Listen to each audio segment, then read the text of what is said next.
We are here because we are dedicated to helping the entire CrossFit community. Determined to elevate coaches, box owners, athletes, and everything in between, we believe that this mission will begin right here, right now. While this time and this goal begins with you, our hope is that you take this fire ignited within you and weave it into your own life with the same unrelenting passion to give those you have the privilege of coming in contact with the best hour of their day. Welcome back. Best hour of their day. We are your hosts, Ackerman and Fern. Just going last names now. I mean, it only took 350 episodes for you to sort that out.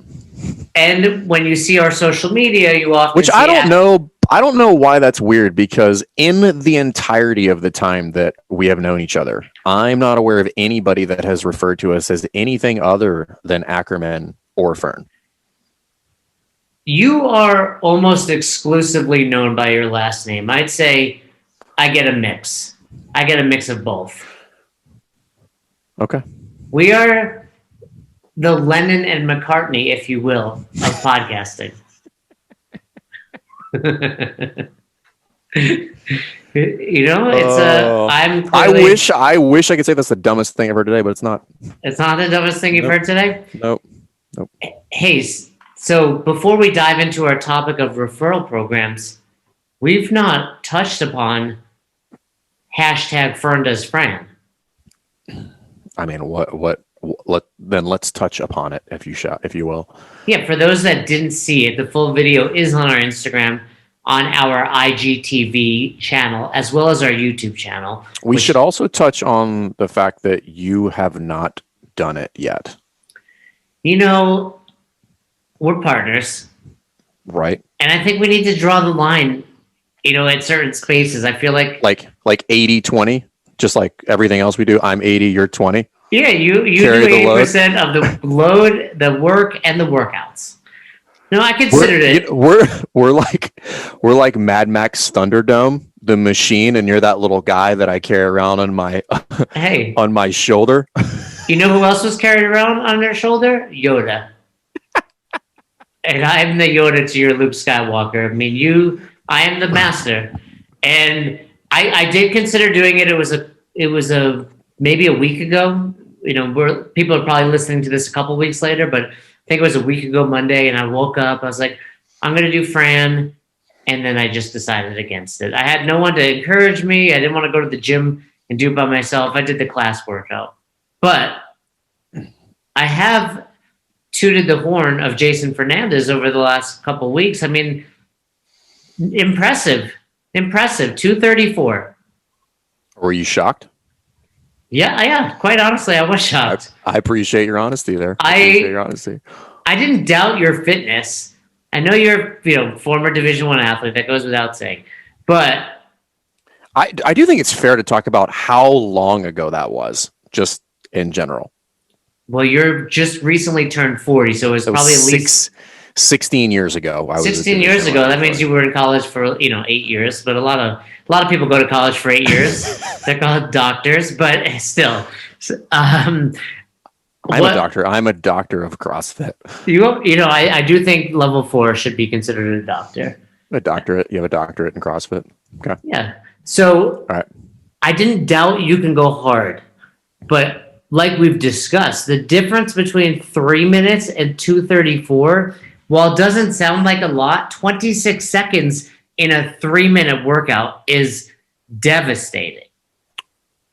That was what it felt like. It was now. So I had there was a couple things that I used to my advantage, right? So, and if you didn't watch the video, watch it. I talk about a lot of that. So I did for sure do an extensive warm up. Like I was just petrified. I was basically just wasting time.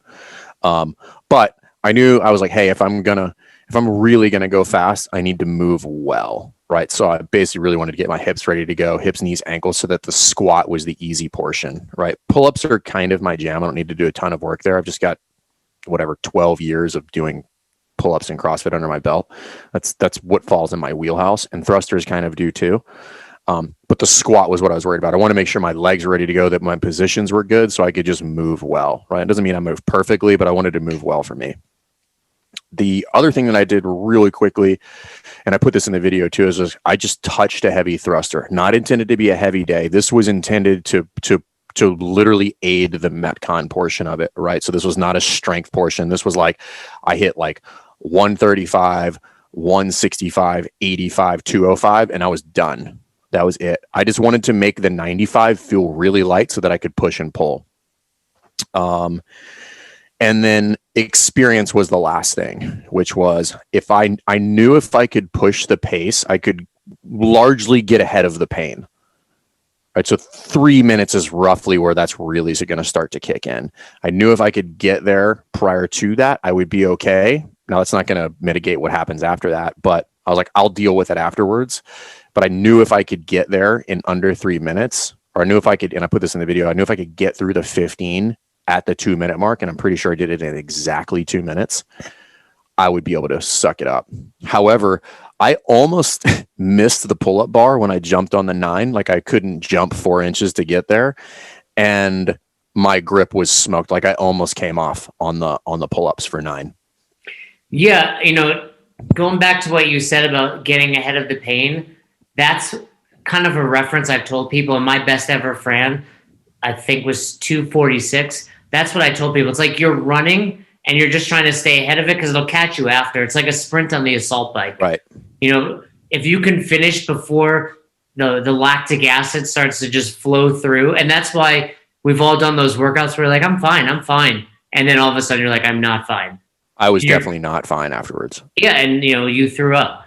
Yeah, which is, again, that wasn't to be dramatic. Like that was the first time I've done that, and I didn't enjoy it. I don't recommend it. It was white girl wasted vomit. Like it was just like, maybe it was a little bit too much pre-workout beforehand, but I didn't even drink a full thing. It was just rough. It was one of those the room is spinning type of feelings. It was just like I knew it was coming, and I was trying to hold it off, and at some point I was just like, this is gonna happen. Like let's just do it. Well, that's just your body rejecting what you just did to it. Like, what's that? It's lactic acid buildup in your stomach, right? It's just like it eventually will pool in your stomach, and then your body's like, we should get rid of this. Was that the hardest you've worked out in a significant amount of time? Years. So when you do something like that, and you realize, wow, like, what is your best ever, Fran? 2:19. So was that 15 or 17 seconds off? Is that right? Right. 15 seconds off. So, and you're training more and harder. When you do that at 2:34 and you're like, I still got it. Like that's a 99th percentile Fran time. And I tell you this, watching the video, I actually know exactly where I could get those seconds. I was watching where would it be? The pull-ups, but now in hindsight, I was using the pull-ups to catch my breath. But I was just trying to slow down a little bit. If I was going to bump that up again, I would get on the pull-ups and I would cycle those way faster because I can. Like I would have been screaming through the pull-ups. And like you said, you're just getting ahead of the pain anyway. Yeah. So when you do something like that, does it motivate you to say, why don't I train like that more often? Or is it like, I don't ever want to feel like that?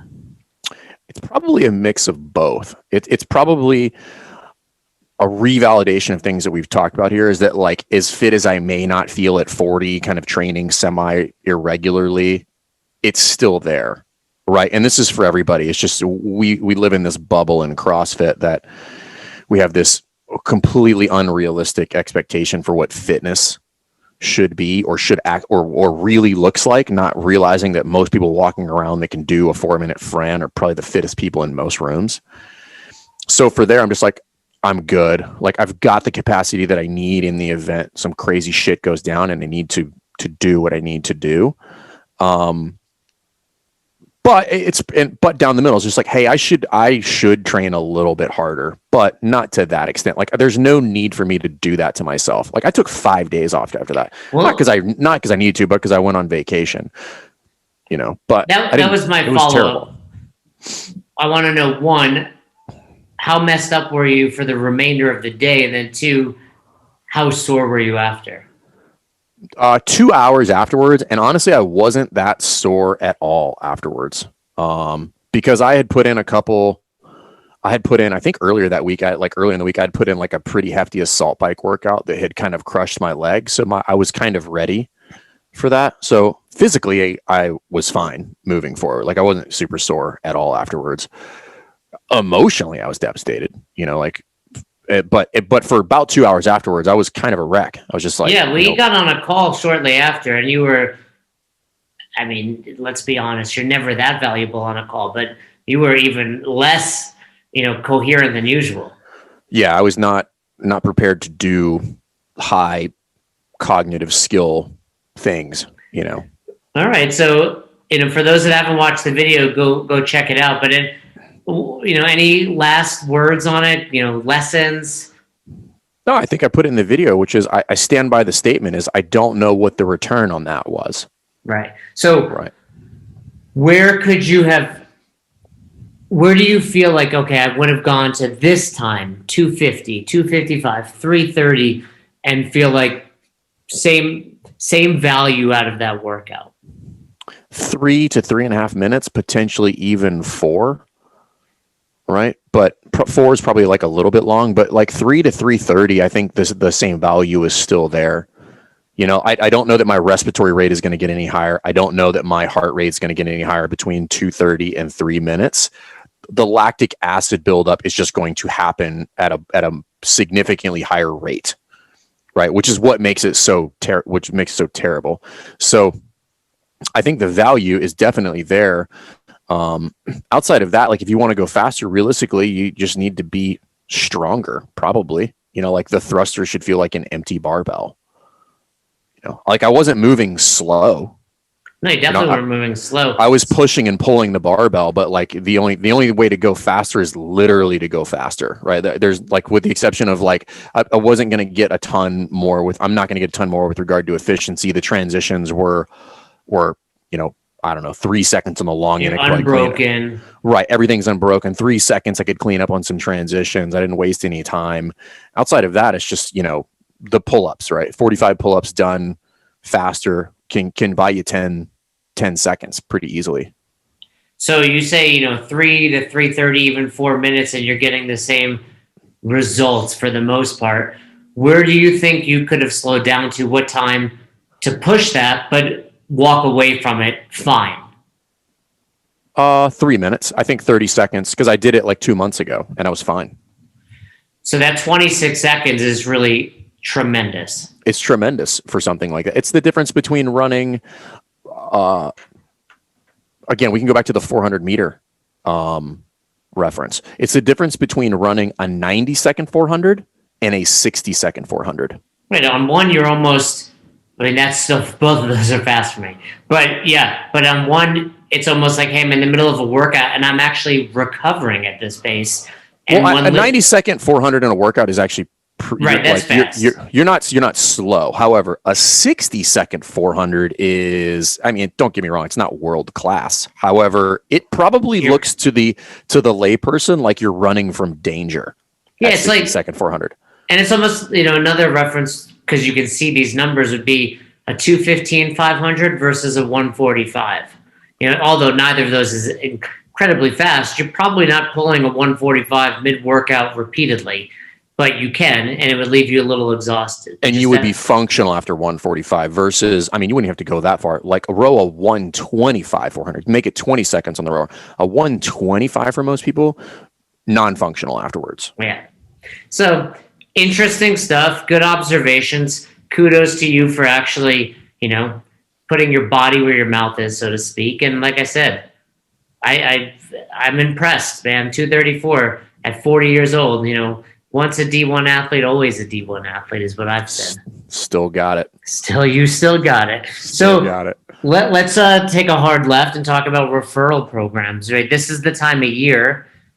2021, New Year's resolutions. People are going to start coming in. Their friends and family of your current members want to bring people in. So let's talk about what a referral program is, what it isn't, some best practices, and some things you should avoid. So I guess we've started with a question. Like, what do you think is the number one reason people it's probably safe to say that most affiliates have a referral offering of some sort, right? Is that fair? I Like if I guess asked them, they'd be like, "Hey, would you guys have a referral?" They'd be like, "Yes." My member gets a free month or something like that. Like, I'd say 80 to 90% of affiliates. Sure. okay. So why, in your experience, what do you think is the biggest issue with regard to people not getting more referrals? Right. And when I say more referrals, I think like somebody who's has a good referral program should get 20 to 30 a year. Well, and here's the thing. I would say most of your new members are referrals. It's just a matter of if that person that referred them is making you aware of that. I mean, maybe not always. Depends on the. But well, I think what's the best marketing you could do at a box? Chase excellence. Do a great job and get tremendous word of mouth. Coach Glassman used to say, I don't market. I have an army of marketers, and it's true. Right. Like your standard memes of like, how do you know a CrossFitter? They won't stop talking about it. But I think let me flip this on you. I think a lot of affiliates offer a referral program because they don't think their members will refer people otherwise. I think that's probably a fair assessment. However, I would challenge people to look at it differently. Is that you offer a pretty amazing service. I mean, we know the effectiveness and the potency of CrossFit. I mean, we literally just finished talking about it. Why wouldn't they refer their friends? Right, but for some reason they feel like I need to incentivize people to refer. And it's like I said, if I'm enjoying something, I'm talking to my friends, my family about it. They know that about me. It's posted on my social media.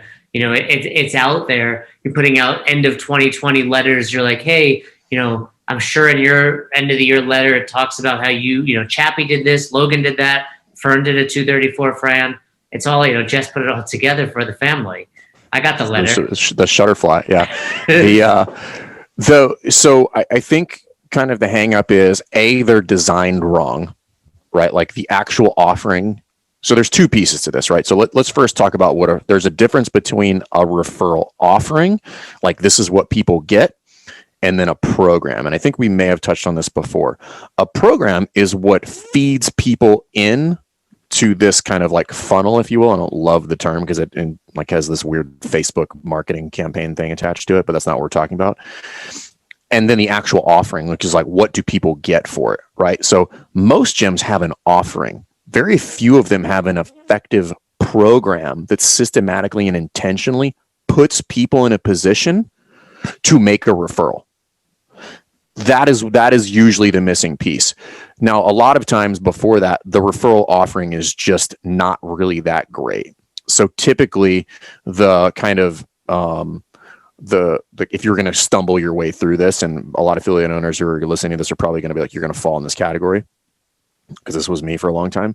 Typically, it's designed first to incentivize the wrong person, which is my current member, right? And only that person, right? So what I mean by that is if I'm a member at CrossFit Rife and I love it there, and then I bring in Jay because I'm like, maybe if he CrossFits, he'll get taller. I just really want him to be more than 5'3". It's not worked yet. It's not worked yet. It's still not working, but there's a chance if he hangs from the pull-up bar, I'd be like MJ. So then I bring him in, and then they would give me a free month, and then you don't really get anything for that, right? So you just come in, right? So that lacks like incentive with regard to it. Now, if we flip it the other way, and I'm like, hey, if you bring somebody in, they get something for coming in because you referred them, right?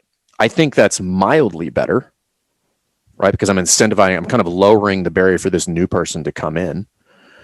And that's one of the instances where I think it's okay, because net I'm still way up, right? I've got one more person, and there's ways to cover that cost. But and what you're doing is I'm giving the member the tool to give the referral, right? So I don't give the referral; the member gives the referral, right? So there's social proof attached to it. They feel like they're giving, like it's about like gift giving. And if you read the book Influence, there's a lot of things with regard to like how you should do these things. The best option is to reward both parties, right? So, and then I need to design it clearly so that both parties understand how it works. Then I need to put it in the person's hands who was going to give the referral, and they need to continually set up scenarios in which they would be prompted and incentivized to give the referral. So that would now constitute a referral program. So the offering is, we'll just make this up, 50-50. You get 50 off your next month membership and you get 50 off of your first month membership, right? Boom, both people get something. There's some things you can sprinkle on top of there to make it even better that I think really spice this up. So that's the offering. The program is how I feed people in to give them the offering, right? That is typically what is not found in probably 99 out of 100 CrossFit gyms. There's no systematic means of getting the referral, right? If you ask most people, they're just like, oh yeah, so-and-so just brought them in because they wanted them to bring them in. And you have one or two of those people in your gym that do it of their own volition. The problem is you probably have 5 or 6 of them, maybe even more, that would do it if you just gave them the opportunity to do it. Which is now where we start putting things like Bring a Friend Week on the calendar, right? So Bring a Friend Week is designed, that is the program that brings people in that's attached to the offering, and it's on my calendar. So now it's done systematically, periodically, and intentionally so that I can tee this up repeatedly over the course of the year. And again, if you're doing this even on an average level, you should get no less than 15 to 20 people to come in every single time. So call it 45 to 60 opportunities. Let's say, you're going to sell 30% of those. You're looking at 15 to 20 people. And if I'm in it, most gyms would kill to give a net gain of 15 to 20 people annually. So this is like when we're referring to marketing, like I think this is where I think people should start, right? Like, don't worry about Facebook and your social media and all that shit. Like, clean up your offering, clean up your referral program. Like, that is marketing.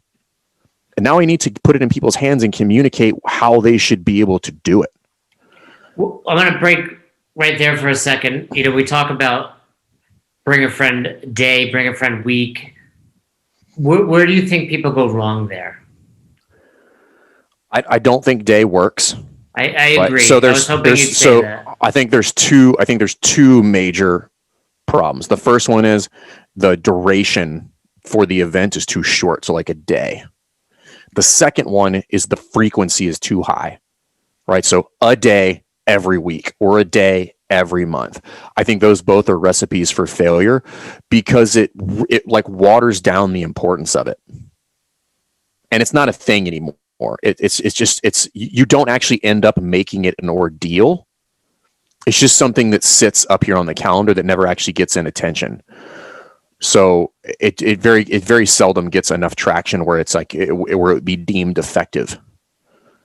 So I think what's more optimal, and I even toyed around with doing a month. I actually had a client and quasi mentor for a while who owns multiple Chick-fil-A's. He was like, you should just do a free month because Chick-fil-A is all about free. It's free or full price. Like, that's the way they operate. That's probably a little bit too much for the gym. Because people get addicted to discounts. They typically don't get addicted to free. Right. Yeah. I like the free. I've recommended boxes do this, like maybe annually reach out to the people that have left that were at one point members and say, hey, we'd love to have you back. Come back for January for free. And my thought is always, if they come back and they use the entire month, they're going to stay. If they come back and they stick around for 2 or 3 days and leave, who cares?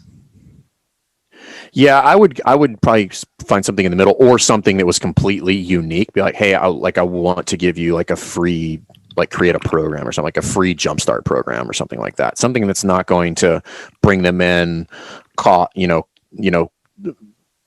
tie up resources of my time or anything like that, or put way too many people in the classes that would kind of like water down the experience like in a real quick fashion.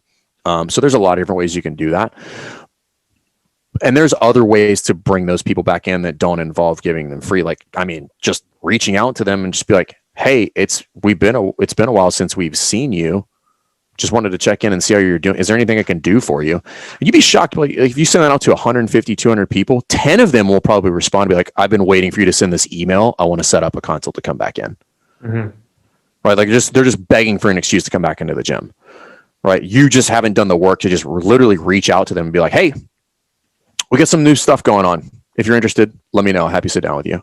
Right.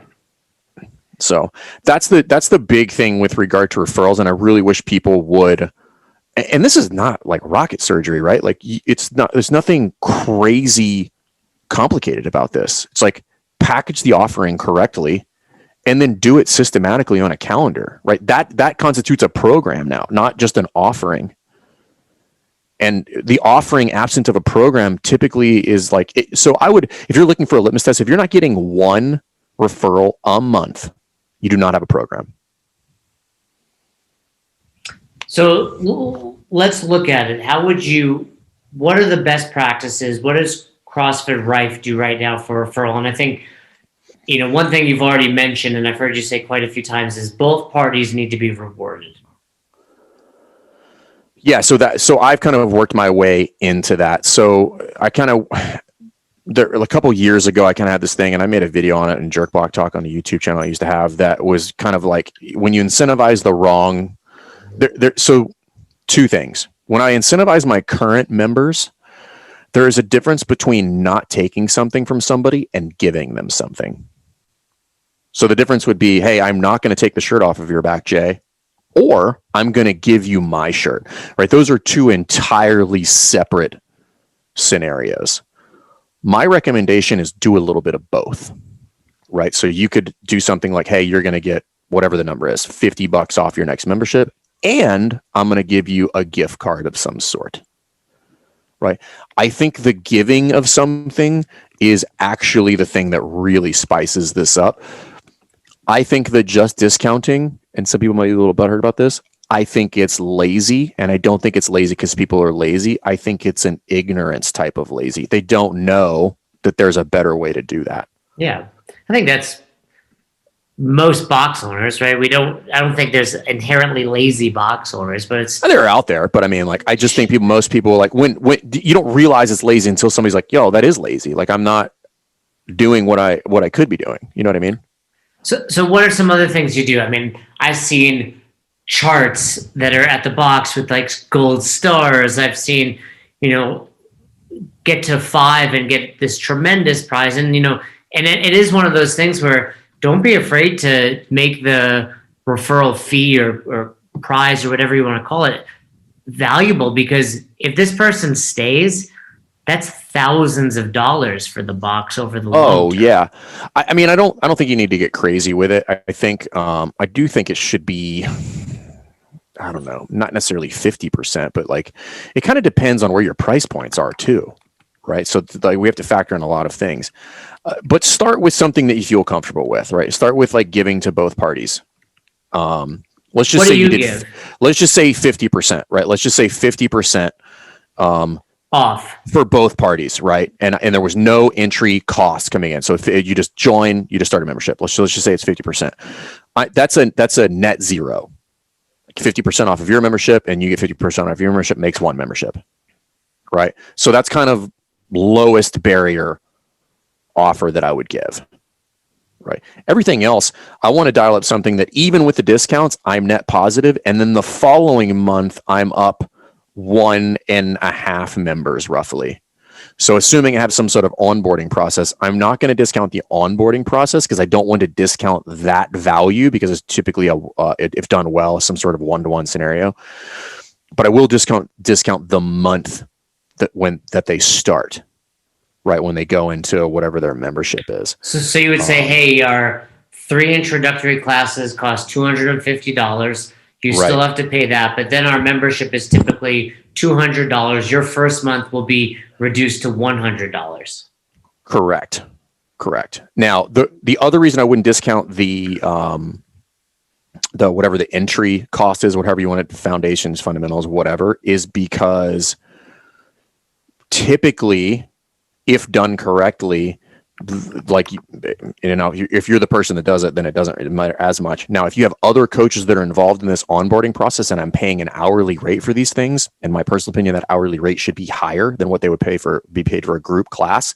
So there's a fixed cost associated with that onboarding process, right? So if it's $200 and I'm paying whatever, $35 to $40 an hour for somebody to do that, that's $120 that it's costing me, and it's just to facilitate it, and the gym's take would be $80, assuming I didn't do any of them. And if I gave them $100 discount, now I'm negative, right? Right. So, but I will make that up in the membership, but that's not where I want to lose it, right? Because once they cycle through into the group membership, that cost association is sprinkled all the way across the class schedule. So I want to look at them a little bit differently, because one of them has a very fixed cost to it, which is like the hourly rate, these 3 hours or however you design, doesn't matter. Don't get fixed on that. But that one has like, you need to do some math on that. That's why I don't recommend doing it there, because you would lose the money on that one. Well, especially if you're paying one of your coaches to do it. That specifically there. If it's yours, then you're still going to net positive. But I would actually disagree, because even you, if you're probably the best coach in your facility, you're going to be losing on an hourly rate. Yeah, I think people forget that. That's an interesting thought.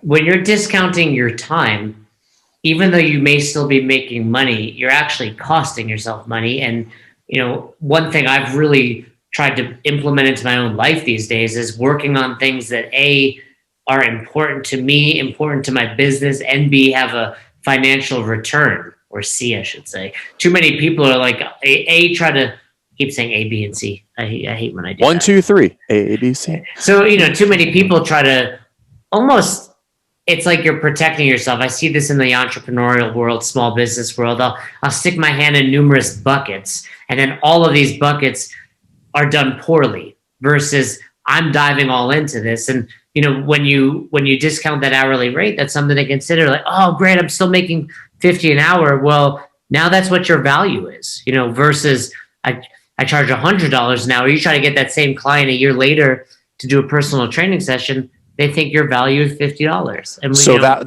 so that specific scenario, which is very unique, and I hope somebody took a lot from that, because that's I think that's a pretty big nugget. You're saying that was really important, what I just said?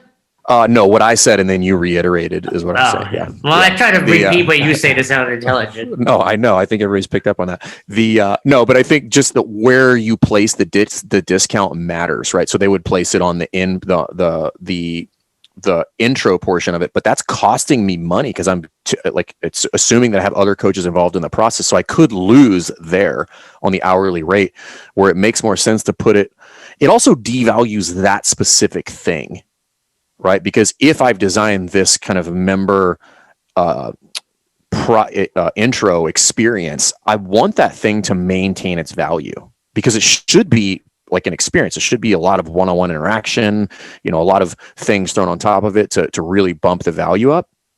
So I don't want to bring that down. But also, if I'm paying somebody else to do that, now I'm really probably losing money on that.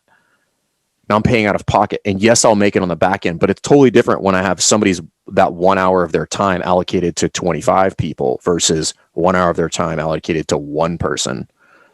Yeah, and you also just don't want to not be fired up to go do it because you've discounted somebody. Right. Yeah, it does. It's not as big of a hit if you put it on the membership. So that's just where I recommend that you do it. So I like where I'd say the lowest barrier is like 50-50, because that's a net zero, and the following month I'll make it up. If I have some sort of entry program in there, I'm still, even if I did a 50-50 or even more than that, I would still net positive for the month. The gain wouldn't be as much, but the following month it's going to be significant. If you stack 2 or 3 members coming into the door who, without a referral would be something to the tune of $300 with some sort of onboarding process and then a membership, and I discounted it by, $100, and let's just say I have 5 of them at $200, would normally be $1,500. It's still $1,000. So, going back to just some other lessons, what would you do as far as putting it out there? Is this something you just talk about in class? Is it something you put in a private Facebook group? Where do you let people know that you even have this referral process? This is an overarching theme with regard to communication in general. There is no over communicating things like this.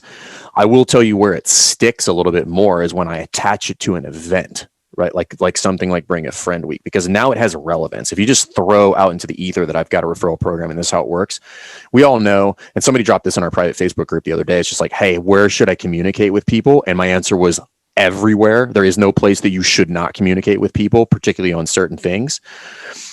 So you want to broadcast it, obviously, but then I also want to give tools to people in order to use it. So if you and a lot of people will put this on their website. If you have like just if you, and you could do this you could do this yourself. Like you could bootstrap this, make a Google form. And that is something that goes to you when somebody fills it out. And the form is, I want to refer my friend. So like, I want to refer Jay. I fill out my information. I fill out who Jay is. I give his information. I submit the form. And now your job is done, right? This also allows me to track it so I don't lose track of who gave the referrals and when. I can go back and look at all of these form submissions, and I just follow up with the person. I set it up, and now I track it, the referral. I've got everything dialed up, and I can give you your referral. I can give them their referral. I can send you a card, all of these things. That's the process and the program. So you can just make a Google form, add a link to your website, and then when Bring a Friend Week comes up or any of these other things, you just put in big, bold type, hyperlinked out in that email that says, refer your friend here. So that's just, you got to put it in their hands. Now you should put it in their hands frequently. And then if you do it frequently enough, it's going to take, I don't know, 4-5 iterations before the bulk of your membership knows. So in this process, 18 months before it's something that people are continuously taking action on, right? You can get everybody to basically know about it in 6 months. But if you walk up to here, I mean, here's how you know if people know about it. Just walk up and be like, hey, do you know we have a referral program? And they're like, yes. I'm like, what is it? And I'm like, I would bet most people in the gym don't know. I think that's important. I think sometimes people, and especially box owners, think, okay, I need to have a specific time. I need to put it out here. Sometimes just walking up to your members and, hey, do you have any, friends? It's like when you're single. Hey, can you introduce me to somebody? And it's same here. You're like, I'm desperate. Similar, but hey, you have any friends? And that's often where it's just a conversation leads to that. Hey, tell me about some of the best things you've gained since you've been a member here at CrossFit Rifle. I lost 20 pounds. I got my first pull-up. I, met my significant other. Oh, do you think any of your other friends would be interested in having any of those? Yeah, my friend Johnny. Hey, we have a referral program. Boom. Right. So that one is probably the and I'm not to say that it's awkward, it's probably like the most awkward, it's probably the one that people feel most uncomfortable with. The easier one. Get uncomfortable. Right. Yeah, which you should do that. I'm not saying you shouldn't. I'm just saying there's a lot of people that feel uneasy having that conversation with the ask portion of that. We all know that you have no problem with the ask. A lot of people do. If that's uncomfortable for you, the other way to do it is do like an informal kind of blanket shot, or like, so we can wrap some coaching into this. We can go with the general ask versus the specific ask, right? If we're talking about cues. So a general cue is something I shout out to the group. I'm like, all right, push your knees out, everybody. Where a specific cue would be like, Jay, push your knees out. So if you're uncomfortable with the specific ask, Jay, would you mind referring a friend? You can do the general ask, which is, we're doing Bring a Friend Week. Here's the referral offer. Here's how you do it. So that's the easier kind of like semi-indirect way of doing it that people might feel more comfortable with. Yeah, but big picture is like you said earlier, where should I be doing this?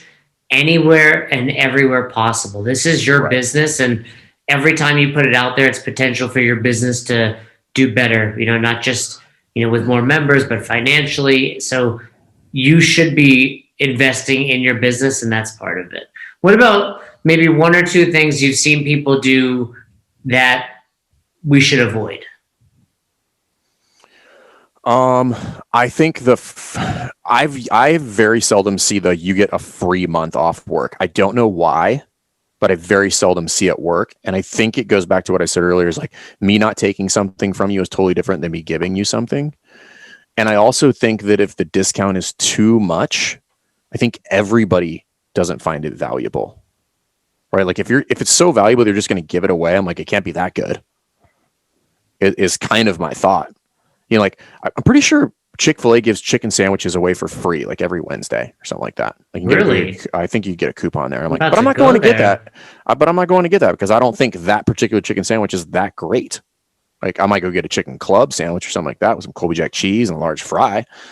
But milkshake. I'm not saying I've ordered that before. What I'm saying is, I think that's a big mistake. And then the other big mistake is, it's not a program. It's just an offering that is available. Right. Yeah, I think that's really where it goes wrong. And when it's an offering that's available, it's kind of just exists passively.